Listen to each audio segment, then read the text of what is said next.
Hello, YouTube. It's been about 36 hours now since the launch of Tides of Fate. It's the first major expansion for Gods Unchained in over a year, with, I believe, 144 new cards coming out. A big focus on dragons and Atlanteans, two tribes that have been, looking for some love, needing some new cards for a long time. Personally, I am Team Dragon. I know some of y'all are watching right now, you're Team Atlanteans. Well, okay, it's all right. We can still be friends, but dragons all the way. Dragon Gang in the comments. Let me know if you're a dragon.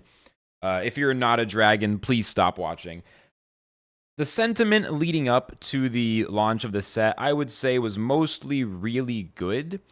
It seemed like people were very excited. After all, it had been such a long time since a major set dropped. Just the idea of getting so many cards at once sound very exciting after both Winter Wonderlands and Band of the Wolf and Light's Verdict were all very small sets. And Light's Verdict had some other issues as well, which people have talked about a lot. So everyone was very excited for this one. There was some mild drama leading up to the launch. Even I got into a little bit of drama a week or two before the launch of the new set. But I think a lot of that, not even me personally, but just like everybody was a little bored. So there's a little bit of room for that drama. Anyway, the set has dropped. And I would say on day one, sentiment is very good. People seem to really be enjoying the new set.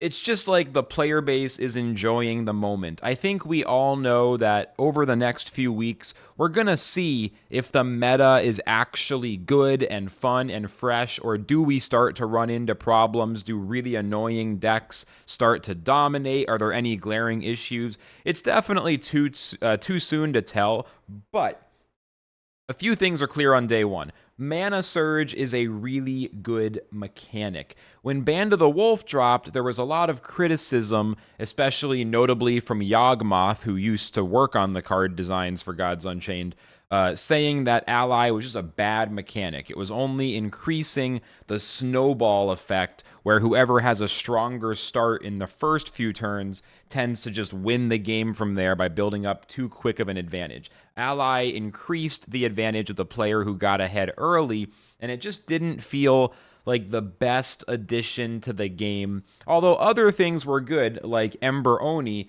which for the first time ever in the game's history made control decks somewhat playable for budget players by offering any alternative to Demogorgon. I know some people think Ember Oni was a bad thing, but I think Ember Oni is one of the best things that's ever happened to the game, even though, of course, we need more cards to keep balancing things out. So it feels like the reason I'm saying all this is that Mana Surge, the mechanic that's new with this set, is like the opposite of Ally. Mana Surge is the opposite of rewarding snowballing. Instead of giving the advantage to the player who plays the fastest, Mana Surge makes players take difficult decisions and potentially wait longer to get more value. And for those who don't know, the way Mana Surge works is if a card is in your hand and it has a Mana Surge amount, like 4 or 7, you have to spend that much mana in one turn before you play that card on a future turn in order to activate an extra effect.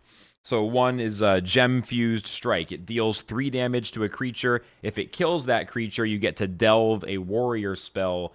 I think it's from your deck, or maybe it's just in general, I forget. If it's Mana Surged, I think it's Mana Surge 6, lots of new cards.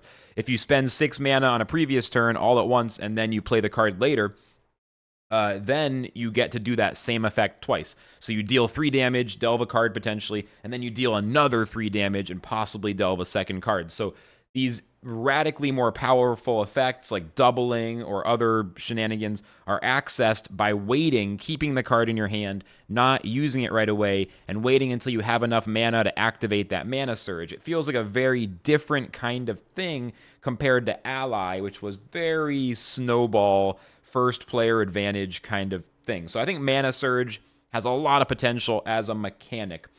Overall, nothing seems insanely broken on day one, so we do need to see as the weeks play out if anything emerges that's insanely OP, but so far to start, the set seems like it has a lot of potential to be a really fun meta. While I sip my coffee, please like and subscribe, or sip your coffee. Tasty. Okay, next up, The Coronet board is awesome. They finally did something that they needed to do, and it's only been a few months, so they did it pretty quick, but it wasn't there on day one of Sealed, and that's that they've added a rare reward for Sealed players.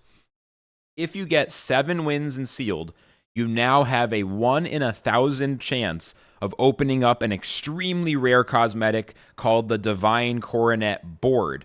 It's a game board themed around the Divine Coronet card. It looks beautiful. I would show you, but I don't have it pulled up, and it's going to take too long to find it. This is a no edit, kind of talk to camera real quick kind of video, but go look it up and find it for yourself. It looks gorgeous. I think Meppo has it in his video talking about the new set. The point is, it's like a CSGO knife. It's something really rare. In Counter-Strike, players open all those loot boxes, and the number one rare thing that everyone is always like freaking out if they pull it is a knife. A knife, especially like a rare, colorful CSGO knife. Your character holds it, and it's like blue or red, and it's like super shiny, and those are the rarest, most desirable items. As you guys probably know, the Divine Coronet is now our version of that. We finally have something like that, and I cannot begin to tell you, I was already loving Sealed, but now I feel like that addiction where it's like, I want to grind as many runs as I can. I don't want to waste time forging at the start of stream or whatever it is I do. I just want to pack in those runs. I got 2 7-win runs yesterday on my first day of playtesting the set, and it was just like, I was so excited to open those cosmetic packs. So the Divine Coronet board is awesome. Also a wild card idea. It'd be cool if something like that, which is so rare and probably going to be really valuable, it'd be cool if it was cross-compatible with other games on IMX. Like, what if you could use that board in Illuvium or in Across the Ages? It'd be interesting if businesses could do deals where, like, the Gods Unchained business makes a deal with Across the Ages and they both put a few items with compatibility into each other's games. I think there's a B2B opportunity to kind of cross-pollinate some player bases there. Business idea, just wanted to toss that out there. Something else to mention about Sealed mode in Gods Unchained is that it seems quite swingy right now, maybe more than before. Swingy meaning they'll get really good results and then really bad results. Card pools seem to be either really strong or really weak, maybe without a lot of in between. It seems like a lot of it depends on if you get the right late game win conditions, and Sealed is much slower now. The games in Sealed tend to feel like control versus control games that can go 20 to 30 minutes, whereas before the set dropped, they felt more like aggro versus aggro that could go 5 minutes, 10 minutes. So I'm not saying it's a bad thing, the slower matches. I actually had a lot of fun. I was really enjoying Sealed yesterday, my first Sealed session with the new set. So I'm not saying they should change it. It's just something I've noticed. As far as the really good or really bad card pools, you do want more of an even range where you feel like a lot of your pools are in the middle and then only some of them occasionally are really good or really bad. Probably that's what's best. You know, a lot of the pools would be kind of in the middle range, and occasionally you get a great one or just a trash one. So they might want to keep an eye on that and potentially balance the rates that cards appear in Sealed pools if that's needed, if it is like too high roll, low roll, kind of swingy right now. So that's something to keep an eye on. Otherwise, we're going to need more time. I don't know. Is the Sealed meta going to be fun in a week, 2 weeks, a month? Not sure yet. We need some more time. Overall, I think it is a great start for Tides of Fate. I think the new team at Gods Unchained, the team that's been building for about a year now, seems like they're finally getting to, see the results of their work, and we're starting to see these new updates with Sealed mode and with Tides of Fate coming out. That the team is doing a great job, because both Sealed and probably now Tides of Fate seem to be big dubs, big wins for the game, for the team, for the community, kind of just for everybody.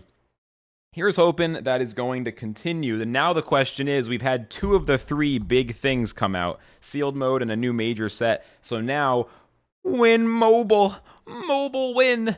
Okay, that's all I got to say for now. Let me know your thoughts on the new set in the comments. I'd love to hear what you're thinking, good or bad, and I'll talk to you all in the next video. Flux signing out.